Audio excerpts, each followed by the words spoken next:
দেখো ডাল সেদ্ধ করেছি, সকালবেলা খাওয়ার মতো ডাল সেদ্ধ করেছি। আজ আর সোমবার দিইনি, কারণ বললাম না বড় ছেলে থাকবে না। ওখানে একটুখানি ভেন্ডি ভেজেছি আর এখানটায় এঁচড় করছি। এঁচড়ের ভিডিও আছে, পরে দেবো কি করে করছি, পুরো রেসিপিটাই দেওয়া আছে। এই এঁচড়টা কষিয়ে কষিয়ে করছি। এঁচড়টা দিয়েছে আমার বান্ধবী। আজকে ওদের গাছের এঁচড় আমি অনেক বছর যাবৎ খাচ্ছি। আমি খাচ্ছি, শুধু আমি খাচ্ছি না, আমার বাপের বাড়িও খাচ্ছে। একটা করে গোটা করে দেয়। এবার গোটা তো এতটা আমাদের প্রয়োজন নেই। আর তারপর আমার ভাইও যা আনে, ভাইয়ের বউ যা আনে, যে যেটা দেয় আমাকে অর্ধেক দিয়ে দেয়। তা আমিও, আমাকে কেউ কিছু দিলে আমিও সেটা আমার ভাইয়ের বউকে দিয়ে দিই, যে ও রান্না করুক।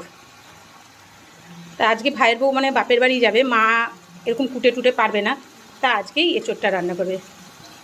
মার তো বয়স হয়েছে, কিন্তু ভাইয়ের বউ অনেক দিন বাপের বাড়ি যায় না। ওরও মার শরীর খারাপ থাকে, ওর তো দুটো দিকই দেখতে হয়। আমাদের তাও একটা দিক দেখতে হয়, ধরো আমার বাড়ি, কিন্তু আমার ভাইয়ের বউ দুটো দিক দেখতে হয়। খুবই ভালো মেয়ে। অপারেশনটা হয়েছে যে পুরোটা ওর কৃতিত্ব, আর ভাইয়ের তো তুলনা নেই।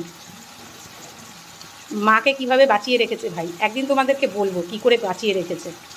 প্রত্যেকটা ঘরে এরকম যদি ছেলে থাকে, সেই মা বাবার চিন্তা করার দরকার পড়ে না।